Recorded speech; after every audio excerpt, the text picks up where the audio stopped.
Greetings. How's it going? I I hadn't planned on starting the stream this early today, but we had to. We have a lot to go over here today before we even have a hope of getting back to Sword of Convalaria. As you can see, we've got a trailer on deck here today. We've got more than one trailer, so hang tight. Don't worry, it's coming too. But I figured we'd start with this and then we'd move over to the one that I think most of us are really excited for and wanna take a look at. So we'll get through this one. This is a little bit long because this is a gameplay deep dive, but it should be good. We're gonna try to analyze this as best we can, so this might end up taking longer than the video itself, just an FYI and a heads up. But we will get we will get to the other trailer too, I promise. We'll also do kind of my own take of like deep dive take on that one too. But without further ado, if you're watching on YouTube, this is gonna be my Gotta Plan Stands first look at the Titan Quest 2 Early Access Gameplay Deep Dive from July 31st, 2025. Let's take a look. And actually, I probably should be off the screen, right? So I'm not blocking anything. Let me hop over and do that real quick here first. Just click me off the screen there. Okay, this should be full screen though. Okay, here we go. Hello and welcome to our early access gameplay preview of Titan Quest 2. I'm Balint Martin, lead systems designer at Grimlore Games. In this video we will be taking a look at what you can expect in our initial release. No wait, let's go back. We're gonna be jumping around a lot. We've got water. We've got nice looking water. I think you know, as people continue pushing the ARPG genre forward, a lot of it does have to do with like how they're making worlds look. And I think especially in Diablo 4, maybe I should be on the screen for this actually. Even in like especially in Diablo 4, like the world in Diablo 4, like endgame aside, story aside, whatever. I don't care what I or anybody else thinks about those things. But you can't deny that Sanctuary just looks absolutely amazing if you log into Diablo 4 and ride around on a horse and just look at the scenery. It's a phenomenal looking game. And I think we're kind of seeing that here too, which is really exciting because Titan Quest 1 is honestly one of my favorite ARPG games that I've ever played. I found it late. I was late to the party. I found it like in the time leading up to Diablo 3's release. So probably in about 2010 or so I found it. And I'm pretty sure it came out in like 07 or 08 or something like that. I probably should know that information, but off the top of my head, nah. Okay, let's keep going here. I just wanted to point out that this, you know, the southern flooded farmlands are looking quite nice here so far. Taking a look at what you can expect in our initial release. Titan Quest 2's handcrafted world is semi-open, allowing you to explore in any direction you... So we've got telegraphed ground effects, which is becoming more of a staple in this genre, but like just in RPGs in general that have real-time combat, right? Whether it's games like Devil May Cry or MMOs, what have you, and we saw a nice one there. It wasn't over the top with the area it showed. The crafted world is semi-open, allowing you to... But it's not like over the top. It's not like pulsing or something. It's not like a bright color, but it's very obvious. Like you're in this area, you're gonna get hit. Okay, so get out. I think another thing worth noting here, the character is level 2, right? Right there, I think. Actually, I don't know. What's the other number over here? I think that's the key binding, and that's probably the potions for each of these. So that's actually probably not the character. Oh yeah. Okay, never mind. The character is level 10, and the enemy is level 9. And we're already seeing like these really cool looking skill animations. Like we've got a jump attack, which is interesting because it looks like this character is like a melee character that's doing lightning damage, yeah? But they still have a leap attack, which is cool because like if you think about like any of the Diablo games with barbarians. You know, they've always had leap attack going back to Diablo 2 in the late 90s. But rarely have we seen like this archetype in ARPGs where they're doing elemental damage. It's always like physical damage or bleeding damage or something like that, right? And so this right here, like right away, has me kind of intrigued. Quest 2's handcrafted world is Excuse me. semi-open, allowing you to explore in any direction you choose within the current chapter. Our chapters, on the other hand, will be connected Like the in a loot linear text. fashion. Let's take a look at the flooded farmlands near the village of Pyrgos. This is an early game area shortly. Ooh, that was sorry, I clicked on the wrong The flooded farmlands screen. near the village of Pyrgos. This is That's I'm not gonna lie. I'm not gonna lie, Blizzard, their Frost Nova looks better than yours does in Diablo 4. I'm not gonna lie, that looks really good. an early game. This looks like something that you would see like visually almost. It feels like something that you would see in like Baldur's Gate or something. It looks very, very realistic with how it kind of almost, and it probably isn't, but it kind of almost looks like it's actually freezing the grass. Which if it is, that's amazing for one. But even if it's not, you know, because we've got kind of a dirt path going on here, and it still is probably looking like frozen grass even on the dirt part. But it looks, I mean, the Frost Nova in Diablo 4, it looks like you're just putting down it, like, I don't know, ice. It doesn't look like it's actually interacting with the ground or the world at all, whereas this actually looks a bit more realistic. So this looks good too. Area shortly after the goddess Nemesis forced our. I like the loot. I like the loot. The font isn't too in your face, and I think we saw there's a little bit of glow going on, but it's also, the text is also not that big. I think that's maybe an issue, like something that isn't necessarily that great in like Diablo 4 and Path of Exile 2.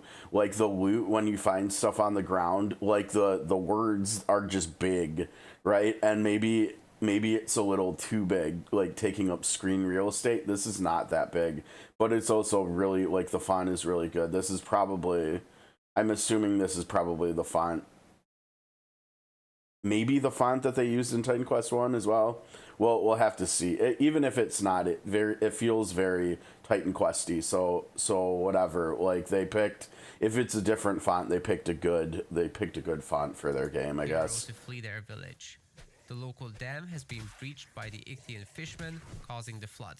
We are tagged. Now we've got a dash too. Look at that. It's on spacebar right here. So that is something they're taking from Diablo 3 and 4, right? Just an innate dash that characters can use. Like, every character will have access to this. And now look at this. This is a much bigger cone effect than we saw earlier. And again, I love how it's just like, it's not actually covering up the ground. It's just like an outline overlay over the ground. And it's not blocking any, look at how it shapes. The line for the AoE is going up and over the rock there. That's such a cool, like, detail. I think, you know, in Titan Quest 1, they did some things that were like heading like far and away better than any other ARPG at the time, including like, if you count Diablo 2 and Diablo 3.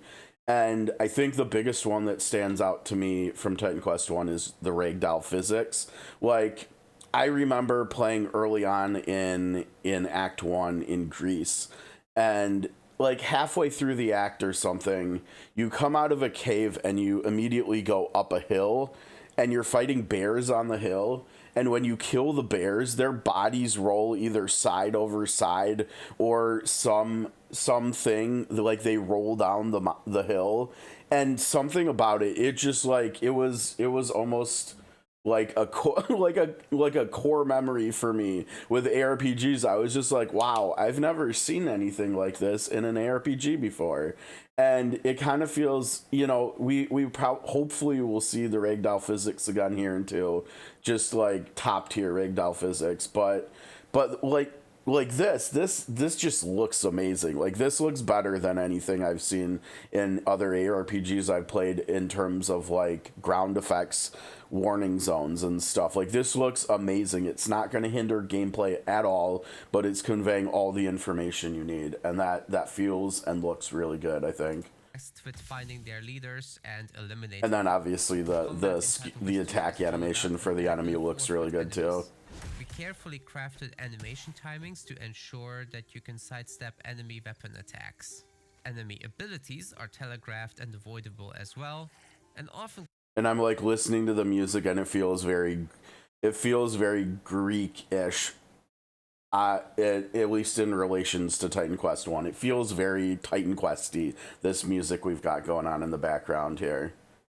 And that was one of the best parts about Titan Quest 1, I think. I think my favorite things about it were how you could customize your character, the music, and the environments. And like, until Diablo 4 with how they crafted the world of Sanctuary, like, I feel like Titan Quest might have done those three things better than any other ARPG I'd played before too. I mean, like, don't get me wrong, Grim Dawn is still my favorite ARPG, but I liked the world in Titan Quest 1 more, like, across all of the acts, and I like the music in it more. Now, don't get me wrong, there were a couple songs in Grim Dawn that were absolute bangers too, but I feel like start to finish in Titan Quest 1, like, the music is just part of the experience, right? And the game itself is just an experience as you start out as like this fledgling scrub in a town in ancient Greece and stuff, and you go on, and I know it's like a massive RPG cliche and trope and stuff with how you start by rescuing puppies and stuff, and then you end the game by slaying gods and stuff. But I don't think it's ever felt as like believable in a game as it did for me in Titan Quest 1. Like, it actually felt like it would make sense in ancient Greece, in times of mythology where a hero would rise up and become a champion, right? I mean, that's kind of like Hercules' story and stuff. How's it going, fellas? How is it going? Yeah, I said it when we started on, and we will get there, okay? We also got this drop today though too, and so I figured we'd start with this and then we'd move over to that. So don't worry, that one's coming too. We're just going through this gameplay deep dive, and it looks like it's gonna take a while because we're already 15 minutes in and we've only made it 1 minute into the video. So yeah, let's see what else we can find. But I think there's gonna be a lot of gushing from me about this trailer too, because this game, the more info we're getting on this game, the more hyped I'm getting. Like I'm almost starting to get comfortable with saying this might be a Game of the Year contender for me. If it can come, actually, probably for next year, actually, because this is still early access, which we're getting, I assume, this year, and I'm assuming we're going to finally get a date for this year.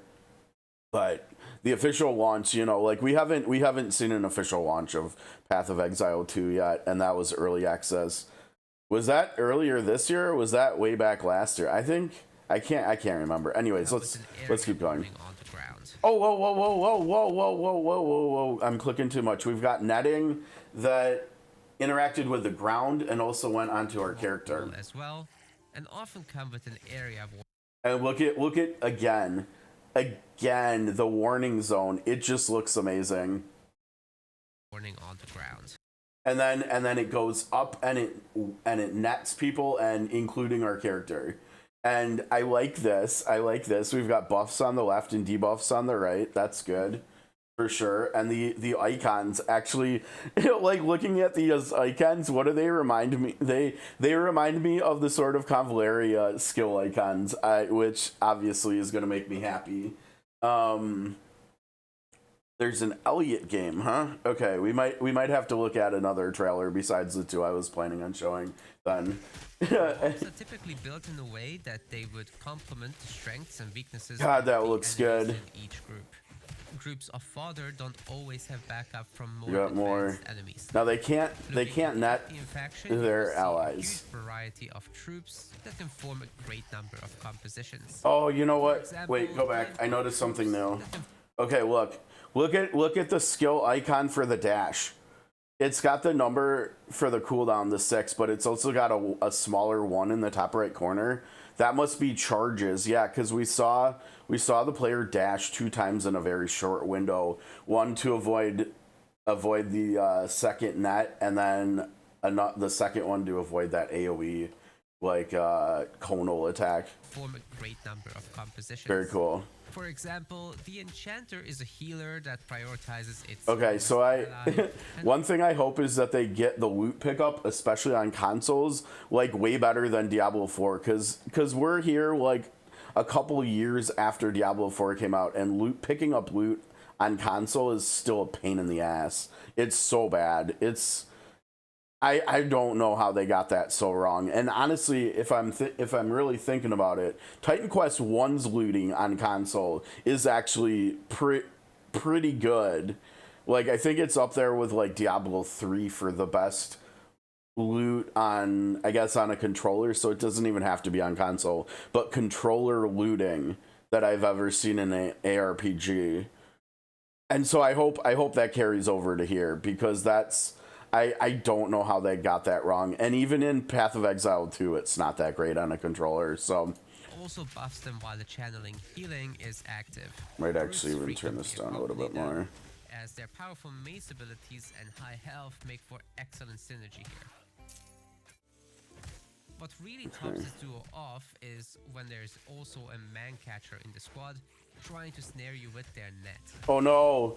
Oh, dude, those enemies wombo comboed the player. Now, obviously, they got caught in the net on purpose to showcase that, but that's kind of cool how enemies are working together like that, because as soon as the netting caught the player, the other enemy was like, oh, I'm gonna smash this dude. And so it made it look like they were actually working together, which is something ARPG developers are always bragging about. We've got these really smart and intelligent enemies you're gonna be fighting, and you're gonna have to use all these different tactics. And then you get into the game and it's just like it's just like the same thing all over again, where you just smash the enemies and stuff, right? And there's no actual threat or anything. And so this looks cool. I mean, there probably won't actually be that much threat in here either, just like there's not in Titan Quest 1 if you're experienced with the genre and stuff, but it's still cool to see stuff like that, at least, I guess, because I don't feel like I remember anything like that happening in either of the current, like, newest iterations of Diablo and PoE. So for most builds without teleport, so you will have to find a way to survive the onslaught with a mix of your skill usage, barrier, potion. so we're dodging everything. And honestly, even at a low level, you have to, because they did show you got blown up if you didn't. As ideally you never get caught in the first place. And this is another really cool thing that I loved about Titan Quest 1. And so, like, different families, it's what game have we seen? I think we actually we see that on Diablo 4, but like I don't think they leaned into it enough. Like, this is something that they leaned into with Titan Quest 1 like a ton in the first, like, in that game. And it's what we can see here with the naming of the items that are dropped on the ground here. Like, enemies actually drop unique items and stuff to their family. These are Ichthian, like, fish people and stuff, and they're dropping their axes, their shield. And then like when you fight other like beastmen or something, they will drop like beastmen axes and stuff. And so you go through the world, and like a lot of the loot is unique, and sometimes we'll even have like stats which reflect the family of enemies that they belong to, in terms of like what stats can roll on the stuff. They called it in the first one, and this was like a whole type of loot farming that you could do. They called it, I think, MI's monster infrequence or something. I can't remember what the I stood for, but it was like there were certain items that certain enemies from certain monster families would be the only ones that could drop that. And so you would end up having to farm like enemies out in the world that belong to like specific enemy types, right? Like not just an Ichthian, like an Ichthian man catcher, like is highlighted here. Like they might be the only ones that can drop a certain kind of item. And so in the end game, if you were actually continuing to play after you finish the story, you would be farming specific enemies in specific places in the world. And I feel like Blizzard has tried to get something like that to work in Diablo 4, and they still haven't been able to do it after a couple years, where they're trying to get players to interact with the world and to revisit parts of the world that they've already gone to for the story and stuff. And they nailed it in Titan Quest 1, and I think it looks like they're going to nail this here too. I don't know. Whenever I do want or need an ARPG fix, 4 is still my go-to. I think part of it is just because I love how Sanctuary looks so much. I haven't even had as much desire to go back to PoE 2 as I have to D4. But then again, I don't really go back to D4 that much either. I go back and I play for like a week or two every season, and honestly, I think the biggest complaint I still have is just the seasonal format. There's something about it in D4 and it just doesn't work. It doesn't work. I mean, for a while in my life, like Diablo was like Diablo and Final Fantasy were my favorite IPs, and I think Final Fantasy fell off first, with like 15 and stuff for me, but Diablo has been kind of a sad experience, like with Diablo 4. Now, don't get me wrong, I really did enjoy my first playthrough of Diablo 4. Like I do like the story in Diablo 4. And I'm even one of the few who like the expansion story, but yeah, there's just something about it with the seasonal formula to how it works. It doesn't do anything for me, and so it's kind of sad because, like I said, I love the world, and it's like I try to go back to it and enjoy it, and it's just I just feel meh after like I said, like a week, maybe two each season. And none of it's changed. Like that happened again this season. Like I haven't played it. I played it a lot for like the first like 4 days of the season or something, and I haven't played it since. Like I think since then I've actually played more Slay the Spire than Diablo 4. So okay, let's keep going. Let's not sidetrack too much because this is like an actual video we're making for YouTube here. Okay, so new locale. Not surprising. So we've got some crabs. We've got some swampland. We saw that in Titan Quest 1 in Act 1. We're seeing it again here in Titan Quest 2 Act 1. And it makes sense. It makes sense that they're kind of going to go through the same formula in terms of locations and stuff. Like I wouldn't be surprised if we don't return to ancient China, right, and do stuff there. Now I don't know, like I'm not sure whether they've released stuff like that about the story and the locations. I don't think so, but for all that you know, they have. Now this dude, this must be an elite dude. Yeah, you can tell with the border. Oh geez, okay, that's that's something we're not gonna be happy to see. That looked like an on death explosion or something that happened there, and I remember that was like back on PoE 2's early access like release, which I did play and stream. That was like the number one complaint people had. There were too many on death like attacks and stuff. People were dying from enemies dying. And it was kind of funny, but yeah, it was kind of obnoxious. So hopefully we don't see that too much. I think that was the first enemy in this trailer we saw do that. I've seen a lot of people complain about that Solstice with the loot and stuff, and I get it, because some of the games have had really good loot filters, right? Like Grim Dawn has a really good loot filter. I think I've heard that Last Epoch has a good loot filter, and I think, even if I remember right, I think Torchlight Infinite has a loot filter too. So it's kind of wild that D4 still does not have a loot filter. And I remember back on launch, they said it was coming. We're a couple of years later, we still have no loot filter. So I wouldn't be surprised if we don't have a loot filter in here in Titan Quest 2, because there's so much ties between Titan Quest 1 and Grim Dawn, right? Like a lot of the same people that made Titan Quest 1 were a part of creating Grim Dawn.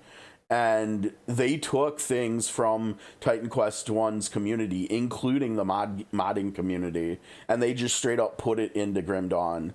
And the company and the team that took over Titan Quest 1 after all of 1's team was gone, because I think they might have actually gone bankrupt. I can't remember. But because Titan Quest was like the only game they had really, I think, that was successful in any way.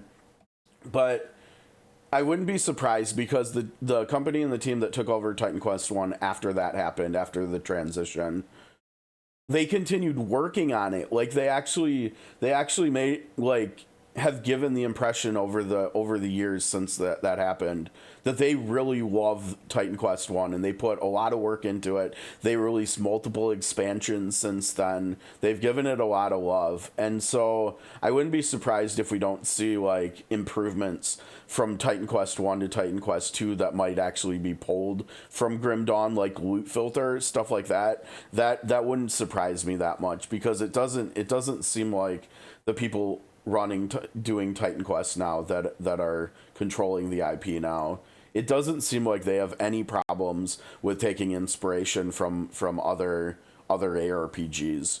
And I feel like we've seen some of that in here already, like with the buff and the debuff placement in the UI. I mean, the UI looks way better than in Titan Quest 1, I think.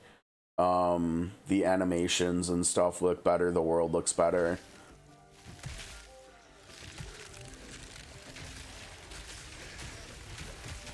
Oh my gosh, get out of there, dude, the ground effects. That was a lot. Oh my god, yeah, look at that, 4 of them. On top of this, even the enemies' animations look sick, right? Making the entire group more dangerous. Yeah. Leaders or elite enemies will be scattered throughout the open world and are sometimes... Oh, dude, look at that. Look at that. The player froze the enemy, but they didn't get out of the ground freezing from the enemy, so they were both frozen at the same time. That looked pretty cool. They can definitely be threatening. And see, we've got an Ichthian ice staff here. The Ichthian staff will be different in some way than a staff from like a Beastman or something. But aren't quite on the same level as boss tier enemies. Right, they're not bosses, but they're still gonna be hard. This dude is so tanky. Look at how long it's taking to bring him down. Now I wonder also, what is this? Because we've seen this icon in previous trailers too. I don't know if it's like the player locking on. I don't think so, because it briefly fell off. And so like maybe it's a debuff that the player is putting on the enemy, or maybe it's a buff that the enemy is applying and reapplying to itself. I'm not sure. See there, it's gone again. Oh, we got wait, no, we got tooltips, and I think we had different qualities of loot there too, maybe. Yeah, see, look, I mean, like I've said a lot over the years, I'm colorblind, but I can tell that these items are different colors. This commander medallion.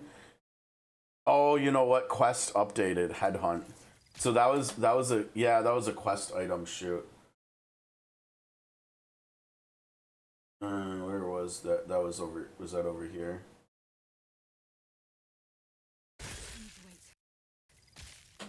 Yeah, Commander Medallion. Symbol of command for an Ichthian warrior. Yeah, and so it was to come and slay the this leader of the Ichthian tribe at the Butcher's Fort.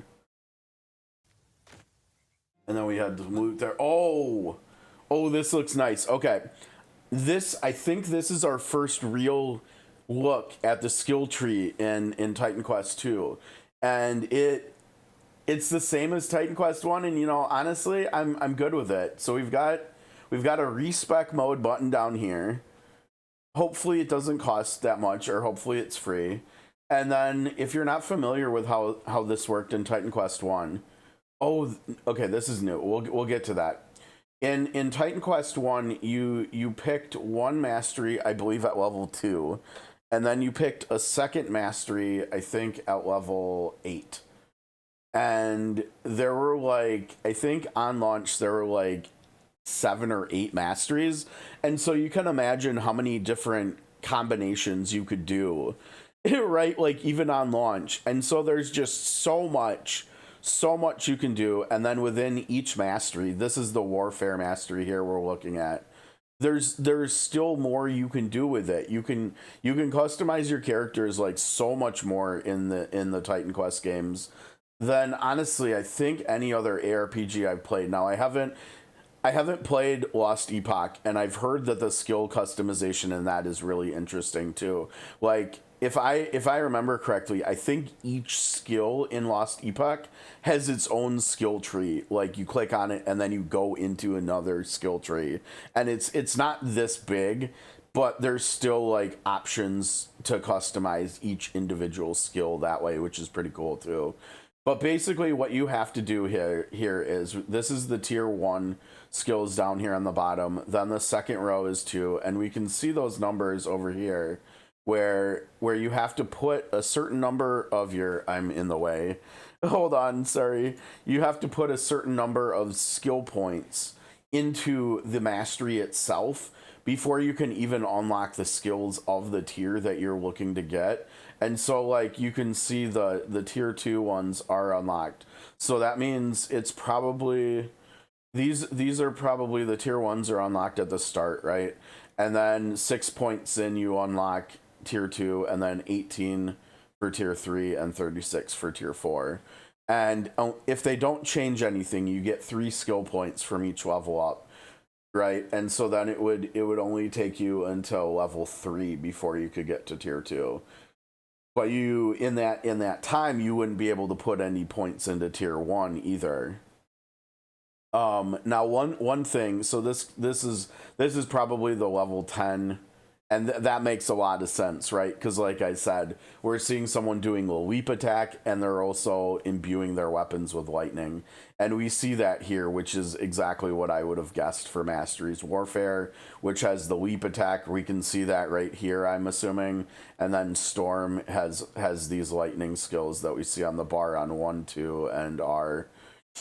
The interesting thing here, though, is that we have a core tab, too, which is probably going to be a generic thing, akin kind of to stuff we see, I think, in the Path of Exile games, where you can, like, increase like your HP regen, your movement speed, stuff like that. Like just basic things that are like stats. Actually, we also shout out to a more obscure ARPG. We also saw stuff like that in Warhammer Inquisitor Martyr, right? Where you could just like in the specific like class trees, there were just like stat ups you could get, but like in sort of unique ways or sort of thematic ways. Like there was a critical hitting tree that you could go into, and you could get only crit chance and crit damage buffs, and some of them were like situational, like you use a potion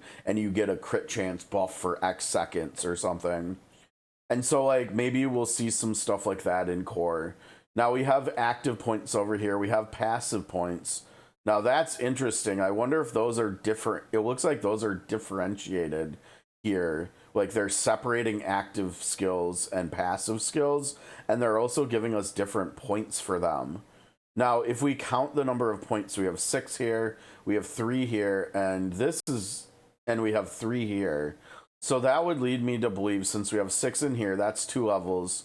3, 4, 5, 6.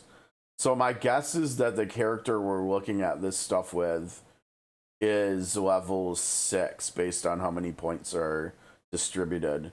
But there could be points that are in core that we don't see, because they've started the video with showing a level 10 character, which would mean that there would be 12 points that are probably in the, well, no, not in the core, but we've also seen points in the storm tree, so maybe they'll show that here. But I like the design of the screen. The background here on the warfare tab is warfare-y. That's good. And like the color scheme and the skill and passive icons, again, we've got this diamond theme, at least with the passive skills, and kind of like the buff icons. That's very akin to Sword of Convalaria, and that makes me feel right at home here. Really. And then over here we've got the active skills, which are squares, which are what we see on our bar, which again is really good game design, right? Because that's communication they're giving us here without doing anything, right? Like the active skills you're putting on your bar are squares, and the diamond ones are passives you're not going to be putting on your bar.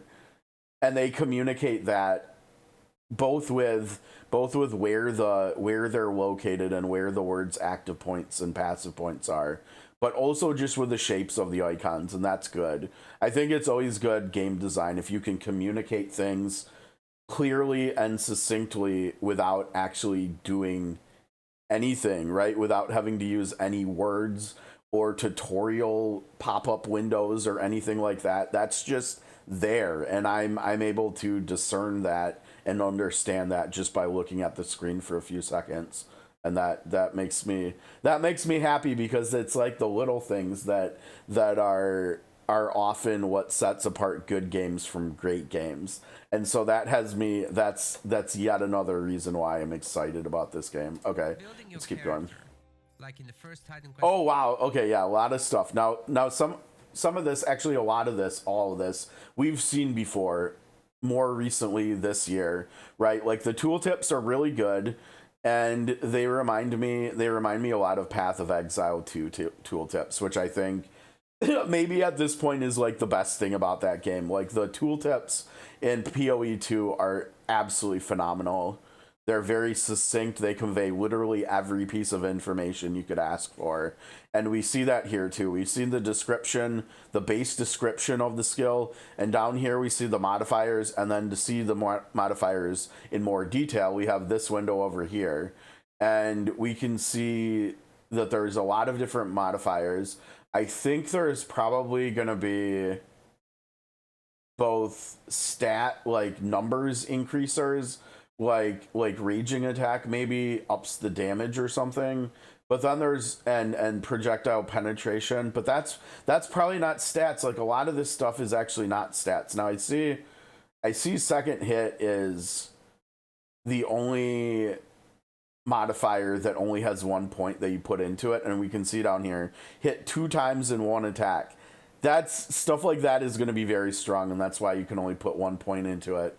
But with this many different ways of customizing your skill, and you can have 5 of them active at any point, I'm trying to think here, because this reminds me of some other game I feel like we've played on stream this year. I think, was it dang, what game was it where you could use, I'll have to think about that. I feel like this is kind of a mechanic that we've seen before, but honestly, I wish I could remember what game it was from, but I do remember liking it a lot. Let's see, over here on the side we have Overwhelm. Okay, so this is like the descriptors, and this is one thing that I think Diablo 4 does really well.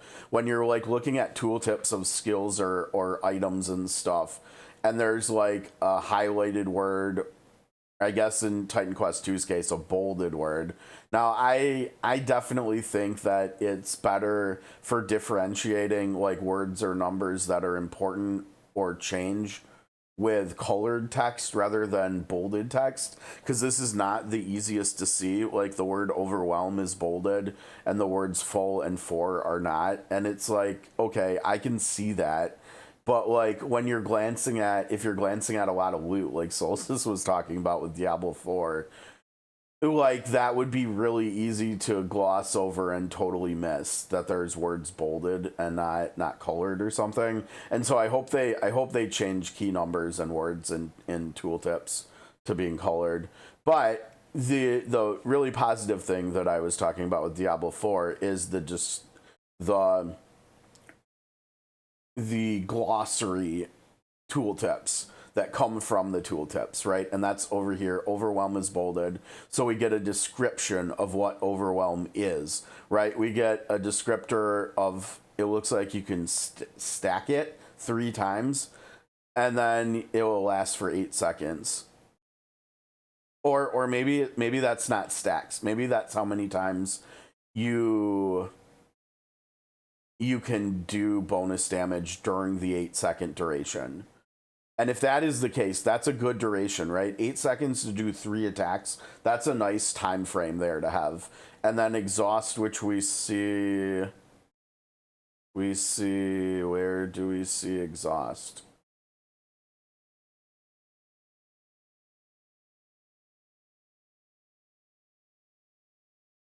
Exhaust is a tag of the skill.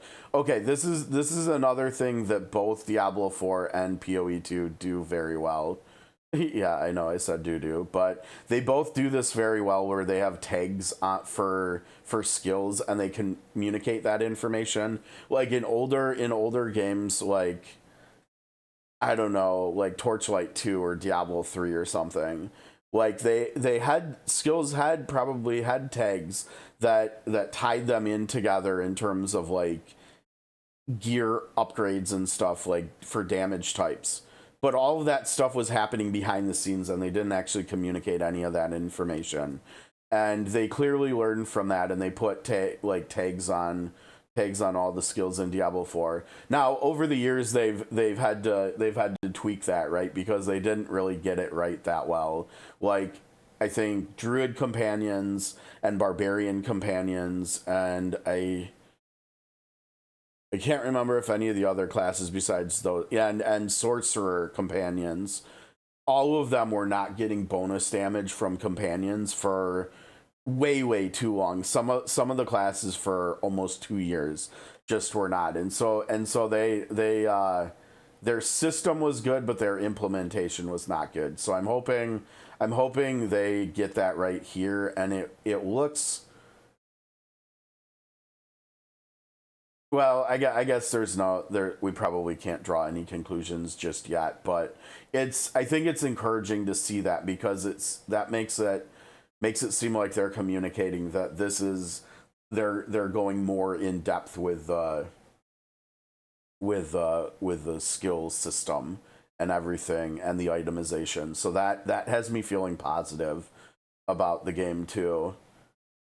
I think that's about all we can draw here. I mean, I like that they have crit chance and ailment chance here. Those are going to be different depending on what skill you're using and what equipment you have and everything.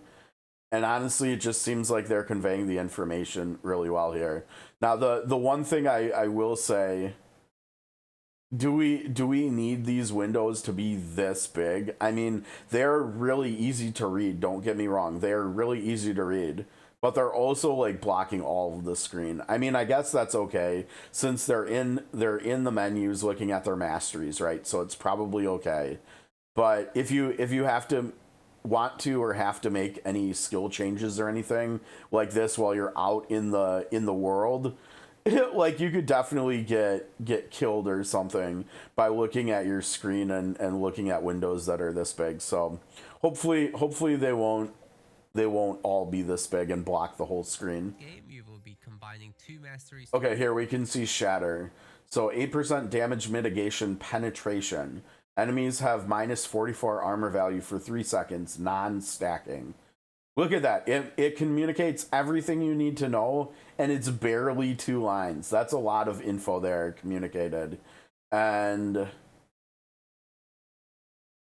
that's a lot that just this one upgrade is doing, right? Like I'm actually surprised to see that this one upgrade is doing 2 things and not just one thing.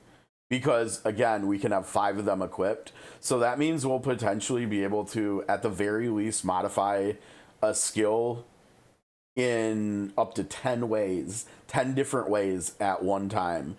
I mean, and that's the only assumption we can draw, or conclusion we can draw from this, right? We can't say that we can go over that, but we can say we can go up to that, because now we've seen an instance of a modifier giving you 2 benefits instead of just 1.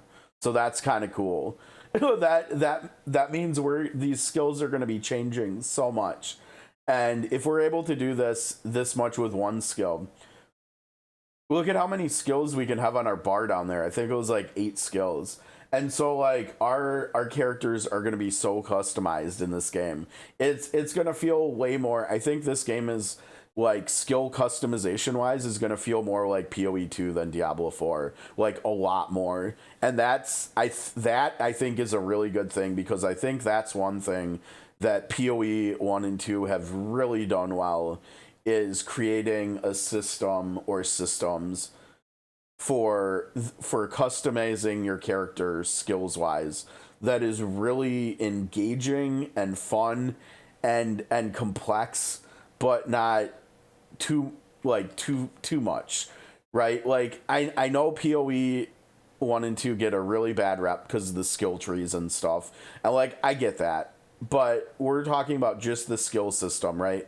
And at least in 2, because I've played I've played 2 more than 1 at this point, but in 2, the skill gem system with the different kinds of gems, the active skills, the passive skills, I forget what the other kinds are. I think there's like 3 or 4 types or something. The ability, I think there's like skill gems and ability gems and such. But that system is so much fun. I enjoyed playing around with that system so much when I was playing that game. And it seems like it's going to be somewhat like this, except the thing about this is we don't have to worry necessarily. I guess it's not an assumption we can make, but looking at this modifier screen, I don't think we're going to have to farm gems like we did in, or loot gems like we did in PoE 2. Like they might just unlock from certain level thresholds, or you know what would be actually my favorite thing for them to do here, and it's like I think it's like a Star Ocean thing, is to make it so these other, as you go down the not the tree, but the list on the modifiers screen of more modifiers, of all 8 modifiers, if the ones on each row going down unlock once you use the skill a certain number of times, or do a certain type or number of feat with this specific skill. Like I think that's a really cool system that the team or teams behind the Star Ocean games came up with way back when, even with 1 and 2, where when you use a skill a certain number of times, it either just gets stronger and so it does bigger numbers, or its effects actually change and get better and it does more damage. And that's just from using it, right? Which is a really cool and very, I think, like realistic and very rewarding system. And we did see something like that in Diablo 4, but it's very isolated, right? Like not everybody gets to interact with that system. And honestly, the implementation of a system like that in D4, it's not the greatest either. It's good, but it's not great. And what I'm talking about is the barbarian thing where they use a weapon type, and over time, over gaining enough XP with a specific weapon, they unlock different bonuses that they can have equipped. I think they can have a bonus from any weapon that any weapon type that they've leveled up, they can have it equipped, and they can get like 1 bonus from that. And that's okay. That's not great though, but yeah, that's a really interesting system, and I would think that would be really cool over here. Like you've got to use heavy attack like 250 times before staggering whatever here unlocks. That would be cool.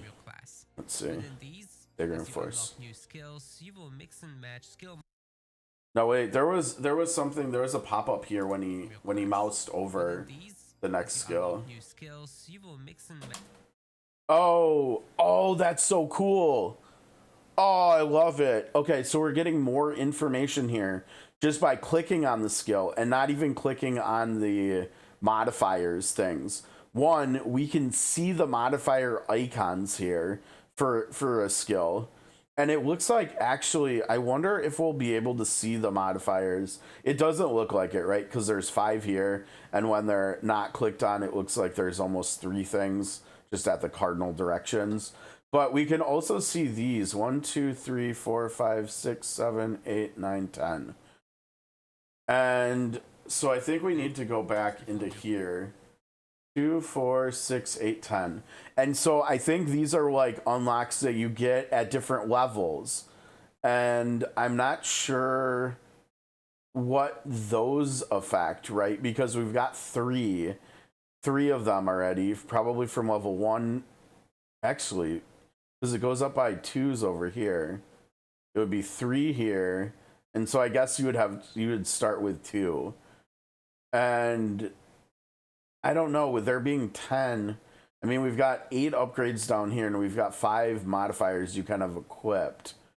So I'm not sure how, like, what this level related shield system, how that affects, like, the number of modifiers you can have and the number of skills. Let's see if they tell us here. Within these, as you unlock new skills, you will mix and match skill modifiers to customize them to your needs.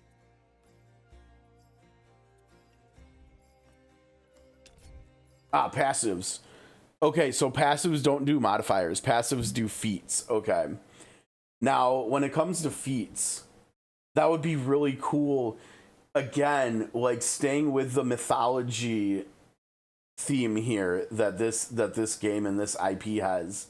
Imagine if these upgrades, the attack speed upgrade and the crit chance upgrade, imagine if those feats come from actual in-game feats. Like you defeat this optional named, like elite named Ichthian, and then you get the attack speed feat unlock for performing a feat. That would be really, really cool, I think. And yet again, a really interesting and hopefully enjoyable system for this, because it would get you, again, to interact with the world for a purpose other than just going through the story. Okay, so we can see increased damage with weapon attacks, increased attack speed, and both. Increased ailment chance with weapon attacks. That's cool. So now every attack type that you do, every attack skill you do, is going to have a higher chance of landing debuffs.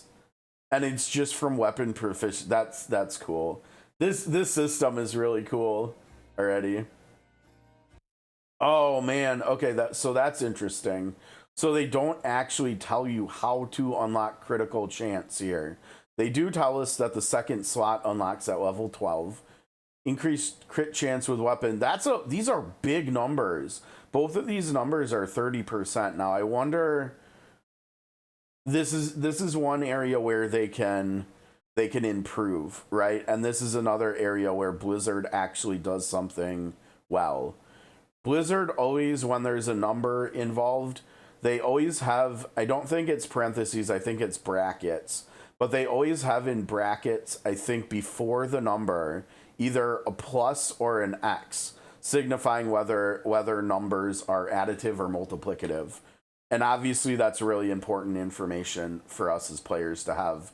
So I hope they figure out a way to communicate whether, I mean, they could just use the word, but honestly, you know, additive and multiplicative, those words are longer than bracket slapped around a capitalized X or a plus symbol. Right? Like that's just more condensed and a good way of communicating information. So I mean, even if they just rip that straight from Blizzard, I think it would be an improvement. So hopefully we see something like that. 8% attack speed. Okay. Oh, we're here in the storm tree. Shoot. We got to go back because we want to see how many skill points they put in there. Whether I was right about there being 12 points. Okay, we got 10 points in here. Oh no, this player is way higher level than level 10. Either that or they're getting more skill points per level, or they got a bunch of skill points from like quests or something. Because in here we've got 10, 15, 18, 24, 36, 41 points distributed already. And if we're going by the 3 points per level, I mean that's almost 14 levels worth of points. So yeah, this can't be a level 10 character we're looking at here, I don't think. I mean, maybe it is though, because look at the skill bar down here. Maybe it is. I don't know. Let's see what they have in here though. Storm is a tree. Actually, wait, before we do that. Shoot, I went back so far. Okay. I wanted to look around here because in Titan Quest, oh no. Well,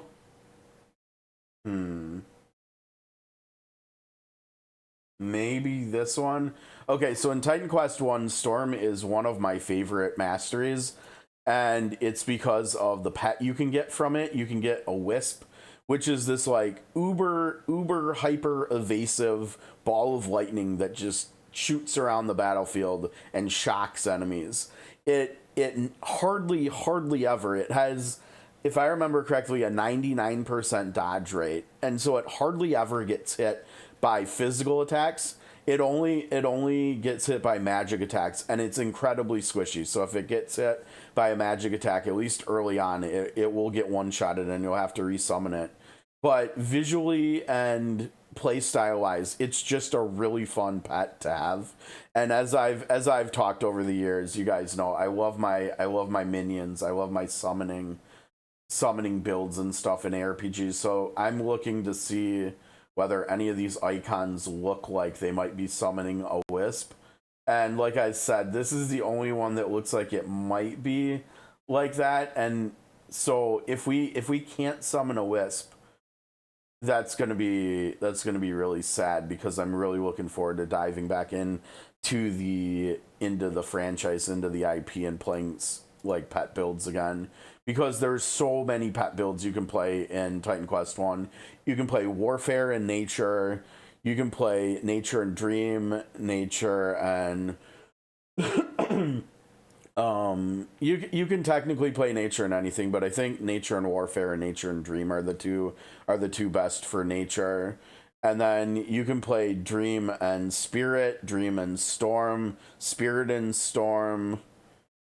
I mean, that's like five different classes of pet builds that you can play that play differently. They all play differently too, which is the best part. Like in Titan Quest 1, we had 3 different damage types. So we had physical damage, elemental damage, and vitality damage. And honestly, I don't think there was really anything like thematically different between elemental and vitality. It was just a different number type.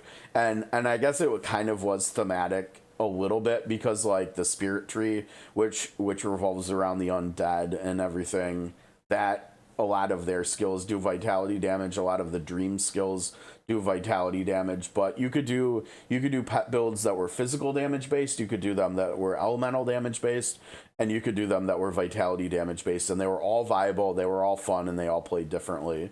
And so I hope we see that carry over here. I'm a little I'm a little worried that I don't see any skill icons on the left here that look like the wisp, but but I'll stay optimistic here, I guess. Repeats one time in 1 second. Okay, and it says 1 times, which means ranks 2 and rank 3 probably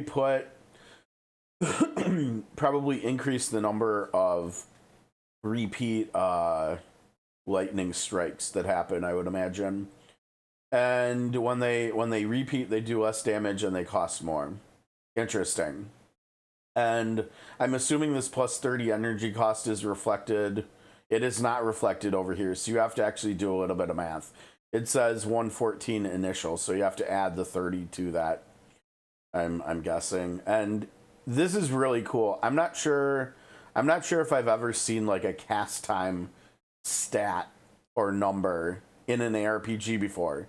That's definitely helpful. We know there's no cooldown, and we know that it takes like a little under half a second for the cast animation to happen. That's cool. That's nice. I like that. And the capacity per rank. Okay, so we know these are called ranks. So it's rank 4. I wonder if the rank of the skill is just like the skill itself, like leveling up. I bet it is. And so like rank 5 at level 7 will up this base damage from 360 to whatever. I mean, if we wanted to, we could maybe assume, because there's 4 ranks and it's 360, we could divide it by 4 and we'd get 90, right? And so like maybe rank 5 would up the damage to 450, for instance.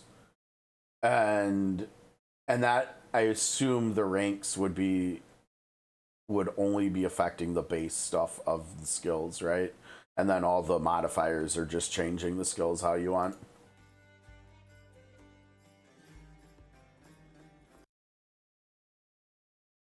Okay, so this, this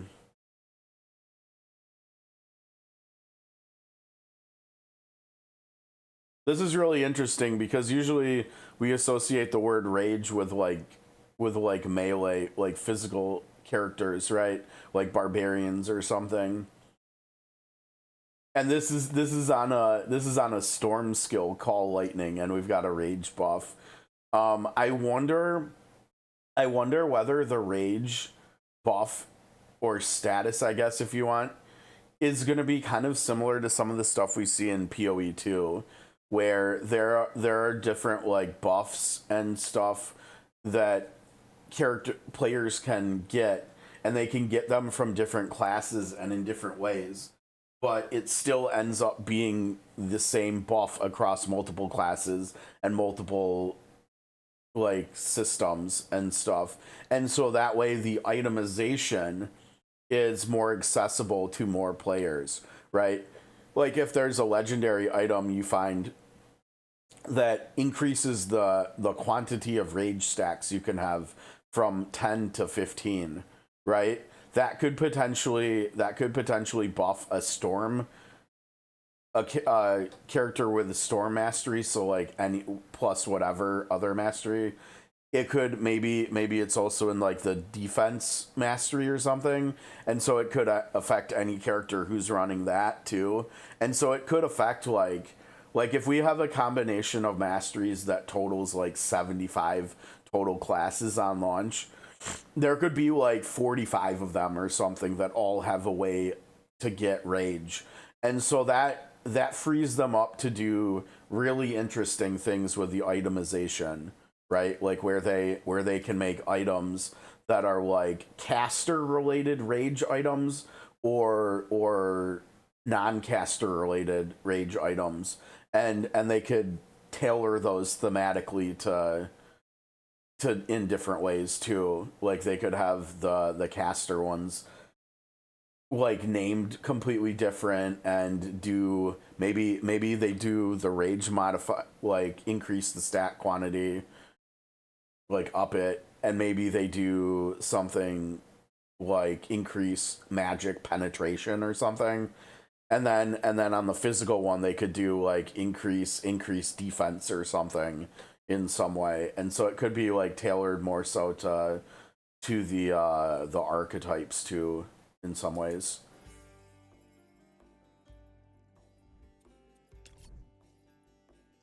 Okay, so here we can see this passive, Raging Mind, unlocks Spell Rage, increase damage and increase cast speed. Okay, and we've got a feat that feats that increase ailment chance and crit chance, and so now they're doing that. This passive is doing this too. Now the interesting thing with the passives and the feats on them, what if crit chance is just on all of them? If that's the case, because we see it's increased crit chance by 30%. My assumption, if we can actually get that feat on like all your passives, then it has to be multiplicative, right? Because if it was additive, you would easily, if you had 3 passives with crit chance on them, you basically have dead aim all the time. And that would just be too easy to get too much power. So I think this would have to be multiplicative. And if that's multiplicative, so is the spell ailment chance probably, right? Because the wording on the stuff before what it's actually doing, like the numbers the same, the increased is the same. So even your passive skills will feature feats that you can unlock, as well as mix and match, further expanding your energy regen. We know how valuable that is because of Mystic Mayhem, right? ability to customize your but actually this goes back to Titan Quest 1, honestly. Increased energy regen, and energy's like your mana, whatever, the right globe. You can get such ridiculous numbers on this because you can get both the percentage multipliers like this, and you can also get like flat increased energy regen, like +3 energy regen, and they feed off of each other. And so like I remember instances in Titan Quest 1 where I would just have like 120 energy regen per second, and it's like you can just spam your skills that way, and it's cool. It feels a lot better that way with getting your resources, whether it's HP or MP, back from regen rather than having to pop potions all the time. I feel like that's something that I kind of get it from like PoE, where you have elixirs and they actually do different buffs and stuff and have different modifiers for when you use them, but that's still another button you have to press. And honestly, if I can I think it's partly because I love the pet build so much. I love automation. I mean, some of you guys have seen it when I play mobile games. I like to use auto if I can get away with it. I like automation in games. And so like if I can get my HP and MP back from regen, from passive regen, instead of having to click a potion button too, I would much prefer that. And I know I'm like I'm like probably very, very in the minority with that because of the existence of like the elixirs with the buffs and stuff, because that's just another way of like customizing your character and of good itemization. But there's no reason you can't have both, right? And I think that would be really cool because we see the counts on the buttons for the HP and MP potions here. So hopefully we'll see like potions and stuff too. So that way people who do like elixirs from other ARPGs can interact with a system like that here too. And then there's also stuff like this, what we're looking at right here with the increased regen for people like me. How's it going, Mike? Thanks for the follow. Welcome to the channel. Gotta give you an apology right away because I'm still such a small channel. I get scammers and bots and stuff in here a lot, and so I had to put the cooldown for chatting on. I had to turn that on for new followers to keep the scammers and bots away and stuff. And so unfortunately you got a 10-minute wait before you can hop on and chat. Unfortunately, that's the minimum Twitch allows, so it's it just is what it is, and apologies for that. But yeah, like I said, welcome. Okay. Flexibility is you can take ranks out too. Okay, and that's what this button down here is. Okay, so they took ranks out. Let's see what this does now. Seeing as there are several Oh, I didn't even put 2 and 2 together. I see. Okay, so the ranks here, the 10 shields we have, the 10 ranks correspond to how many points we can. Oh wait, maybe not. Maybe not. Hold on. I thought they corresponded to this.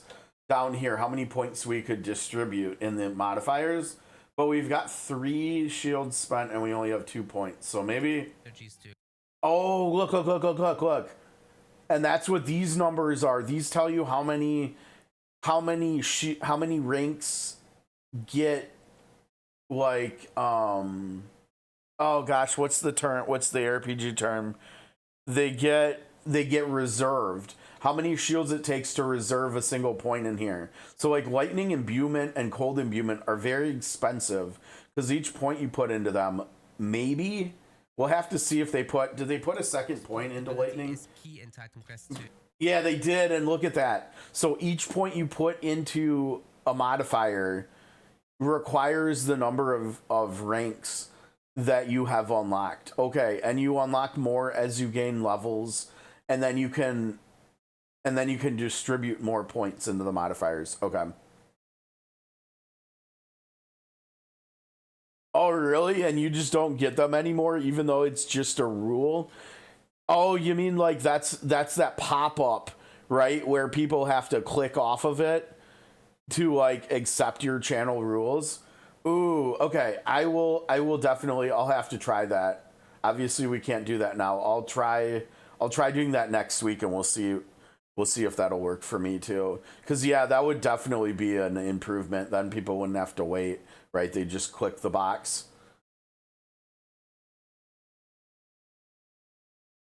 I see. Okay, yeah, I'll try that. Okay, so let's see. Oh, this is an aura. Look at this. So the imbuements, that makes sense. Aura grants you and allies +5 lightning weapon damage. Grants you 100% weapon damage converted to light. Oh wow. So it converts all of your weapon damage to lightning damage. And see, it also not only is each point reserving 2 ranks from lightning imbuement, it's also reserving energy. Now, the one thing here that we need to have information on. No, we don't. It's over here. Look at that. Storm Nimbus. It's an aura, and the size of the aura is listed over here. Okay, perfect.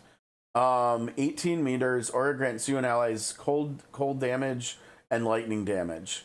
Okay, so I was wrong. This is the skill icon that I assumed was. Now I hoped was the wisp. Now this is really interesting, right?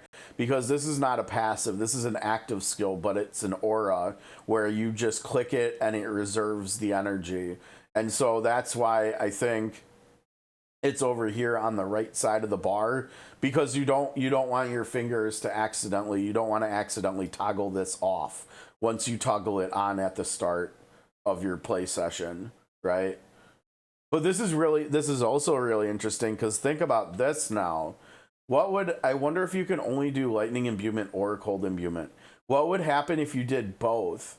Like, how would the damage conversion rate work? Because right here with lightning imbuement, it's converting all the weapon damage to lightning damage. I wonder if it would split them and you'd be converting all your weapon damage to 50% lightning damage and 50% cold damage. I also wonder whether we need to go over and look at, because they tip. Are several synergies to explore and certain. Oh wait. Sorry. Character.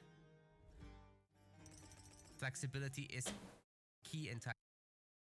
Okay, I just wanted to see. Okay, I was curious whether this number here, the 100%, was gonna not be 100% with only 1 point in, but that's always 100%. So this makes me really curious to see what happens if you can put a point into both imbuements, like what that looks like what does that do to the skill. I would think it would split the damage. It would split the damage that's being converted from weapon damage to half lightning, half cold, but I don't know. Right here. Okay, never mind. Sometimes you gotta just read, right? Incompatible, so you can only pick one or the other. That makes sense. Okay. God, this is such a. Synergies to explore and certain This is enemies already will just be more becoming. resistant. I don't know. Are we even gonna play SOC today? This flexibility If it's taken us an hour to get through 5 minutes of this video, how much time are we gonna be spending on the Octopath video? as skill point Okay, repetition. Wait, this is call lightning, and this, to your skill modifiers at no and that's cost, okay. as Oh wait. Hold on. allowing you on Wait, is this this is the respec mode, I think, the right? fly changes to make sure you have Yeah, the respec mode. flexibility. So we're taking ranks out of that skill. Now, those are active points.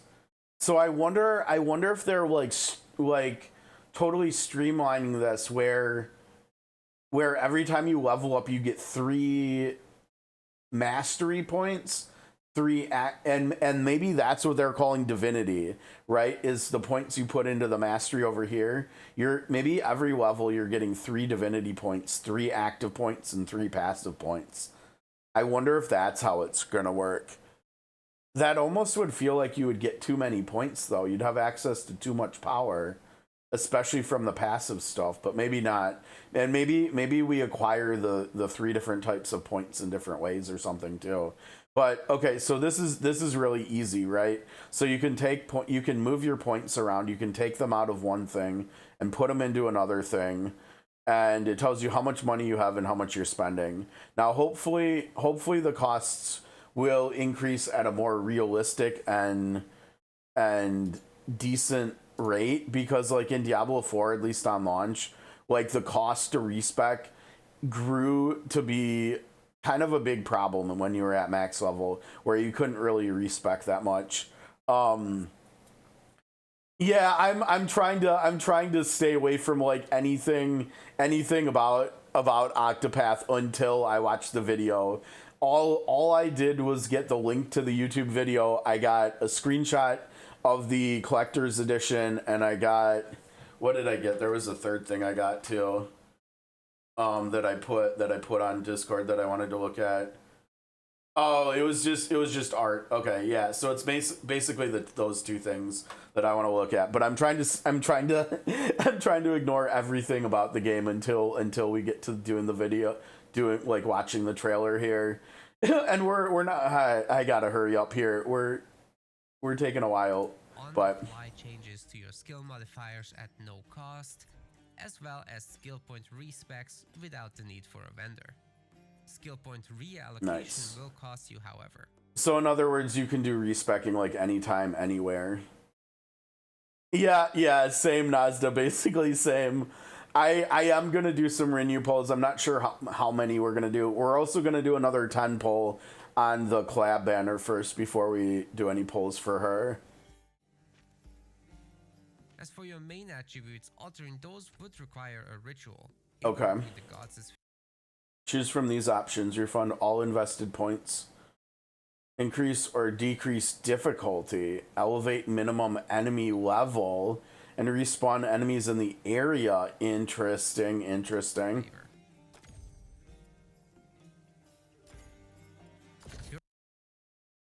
Your attribute allocation will determine what sort of equipment.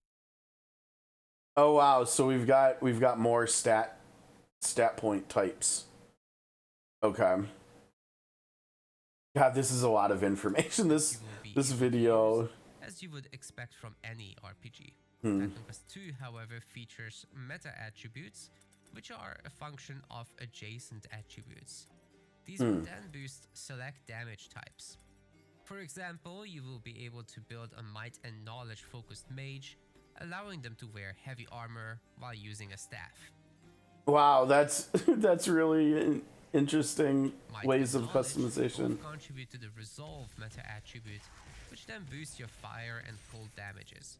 You are not fully locked into the typical archetypes of your attributes though, even if I like the coloring on the map. I feel like this is very much like what game did we play recently that had a map that was like a lot of like grayscale stuff like this? I mean, I think Diablo 4's map is colored a little bit like this, but I think we might have seen, I can't remember for sure. I think Visions of Mana map and stuff were easy to read like this and colored similarly, and for whatever reason it just really works with maps. Don't spec into agility, as your attributes are still contributing to their meta attribute with agility. It may be possible to pivot to lightning or poison damage or physical damage types with the right gear and some small changes to your modifiers or skill allocation. Yeah, so they've kind of, what they're showing here is kind of almost like a battle mage that they've made with warfare and storm, which is kind of interesting. Right, and they're running around with a warfare storm character that's using a staff to fight melee. During Oh, your wow. journey, you will come across this cave beneath a temple containing Titan Ichor. By now, it has crystallized, but it still contains enormous power. This power could be yours, but you will have to prove your mettle in this wave-based encounter. Enemies you face here will So it's like a trial. some of them getting introduced for the first time. While they are individually weak, oftentimes you will be fighting large numbers of them.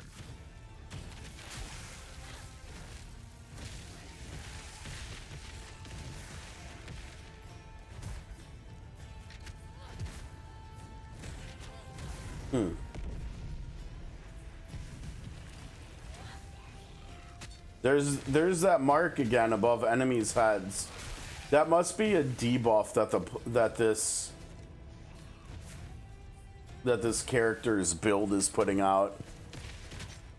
And like I said, I'm pretty sure we've seen that in other trailers. I wonder if it's lightning related. Elite skeletons, like evokers or revenants, create greater threats with their abilities, but so long as you pack some strike, fire, cold, or lightning damage, cleaning them up should be no problem if you don't get caught too much.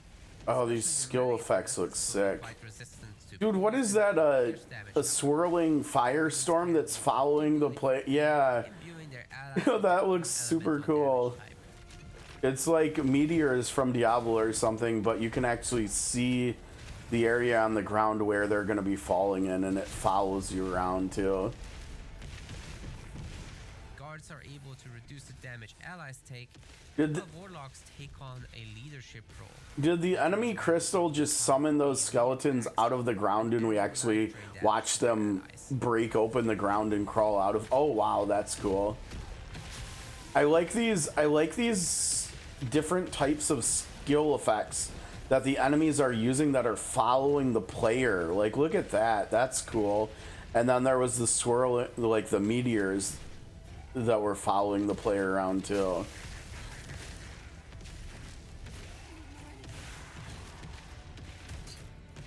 I think usually enemy effects in ARPGs are like fixed, like they shoot in a direction and that's it. Like, it doesn't change dynamically, which is pretty interesting. It makes for more active. Oh, now this, I'm pretty sure if I remember correctly, this is the boss that they had in the invite beta that they had earlier this year. I think at the beginning of this year, I think this was the boss you could fight in it. And I think if I remember correctly too, that the feedback on the boss specifically was very positive, like in terms of mechanics and difficulty and enjoyment for players. The Hippokampos, one of Titan Quest II's optional bosses. Her skills are much more complex than even those of the most elite regular enemies. Look at this visually. Oh, you have to hop over the wave. Oh, that's super cool. Just at the right time, or simply tanking with a perfect build that counters the boss. Two different waves are going out at the same time. Pick up on ability patterns and thus allow them over time to more effectively take on these enemies without too much randomness. I don't know if you guys have noticed, but the player's health globe has changed in color depending on what kind of enemy, like what kind of attack from the boss they're getting hit by. So this is a water one, and so the globe looks like watery. And when the player got shocked earlier, their health globe was like tons of lightning, animated lightning on it. That was really cool. In their ability sequence. More just cool, like small touches. To time dodge abilities well, as overuse. Oh, and now it's different here with the ice too. It looks similar to the water, but it's more frozen-y.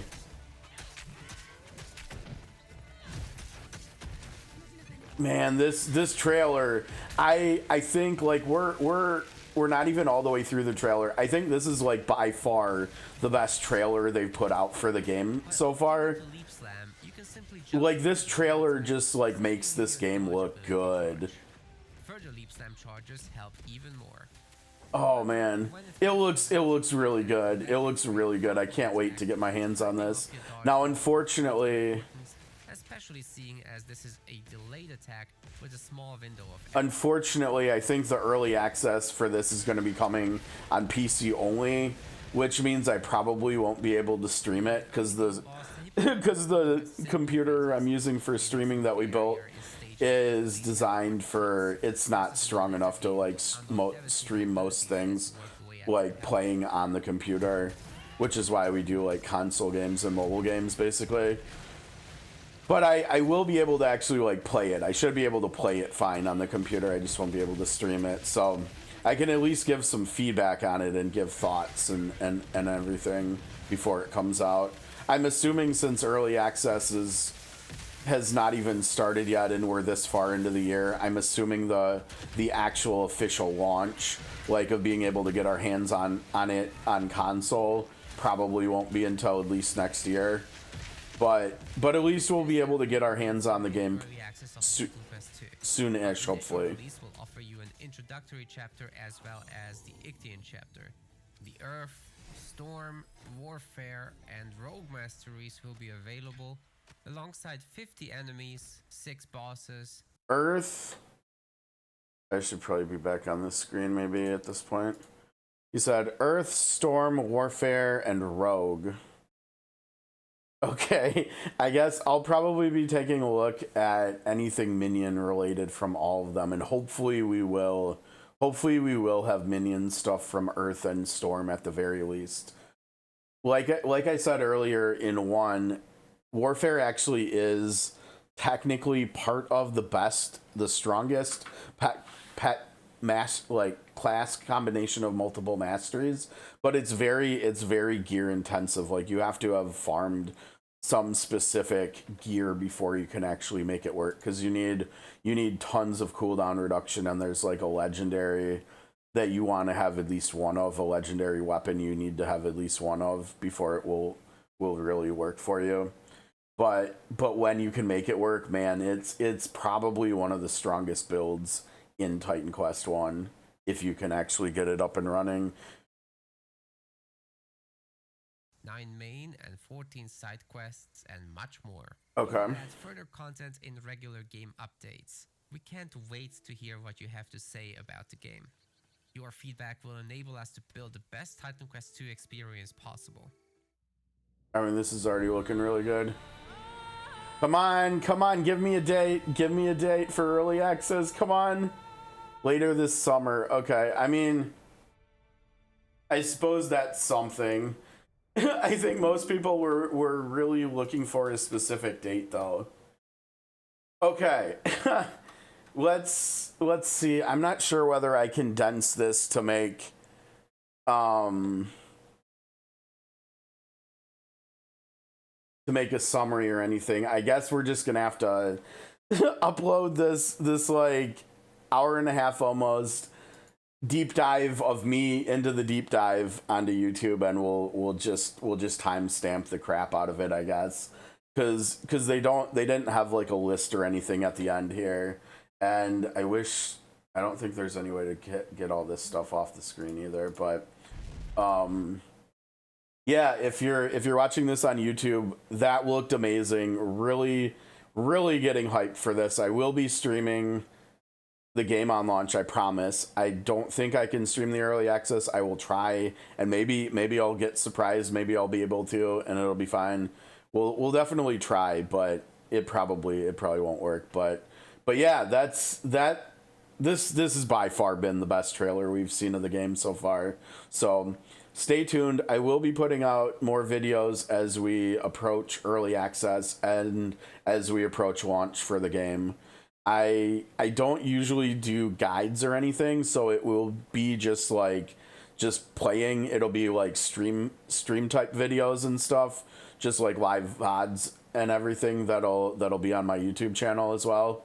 But we can hang out, we can talk about the game, we could even maybe play together if we want to, and just really excited for this game. So yeah, that's gonna do it for the for the deep dive here on the channel. And if you're new to the channel, please please subscribe, leave a comment, let me know what about this trailer you're the most excited for, and I'll see you in the next video. Peace.